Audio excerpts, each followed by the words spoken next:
Oggi presentazione in Sala degli Stemmi del programma per il Palio 2024. Siamo con Luca Roveda, vicepresidente della Fondazione, che ci racconta le due grosse novità legate ai due grandi sponsor del Palio, una culturale e una invece legata alla prevenzione. Luca, quali sono queste novità? Guarda, la novità principale, le due novità più importanti sono appunto legate a Banco BPM e sono la presentazione e la presenza, grazie alla concessione dell'Accademia delle Belle Arti di Brera, della tela, di questa tela, un quadro di Hayez che rappresenta i consoli del Medioevo che calpestano le richieste dell'imperatore, le richieste di tasse, e da cui poi si è scatenata quella che appunto conosciamo come la rivolta verso Barbarossa e la guerra, la battaglia. L'altro partner è Mater Domini Humanitas.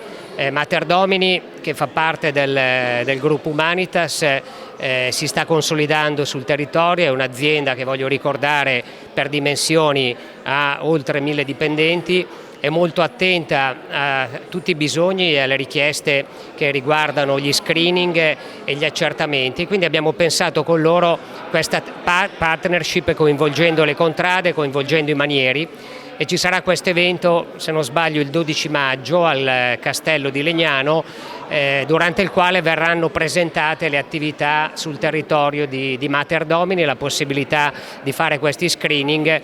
Insomma, è un insieme di attività culturali, di cultura, di attività popolare legate ai manieri e al Palio, ma anche di grande attenzione verso temi importanti come sono quello della salute, quello degli accertamenti sempre più difficili, come sappiamo, e quindi cerchiamo di coinvolgere i nostri partner con dei temi specifici che possano dare magari un interesse anche ulteriore e diverso rispetto a quello dell'evento in se stesso. In particolare si parlerà di prevenzione al tumore al seno, quindi sì, per le donne.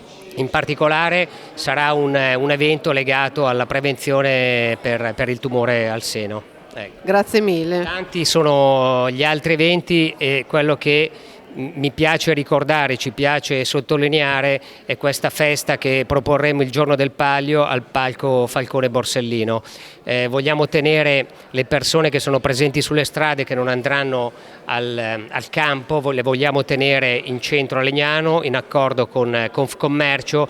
Ci teniamo ad avere un momento di condivisione con loro per far crescere ancora di più, insomma, il Palio, il movimento Palio. Quindi una festa medievale in plein air per tutti i grandi bambini. Per tutti i grandi bambini, in particolare per i bambini, e poi un mega schermo con la diretta delle corse, delle gare, e poi ancora l'ingresso della croce nella chiesa di quella che sarà la contrada vincente. Tutto in diretta. Grazie mille. Grazie a voi.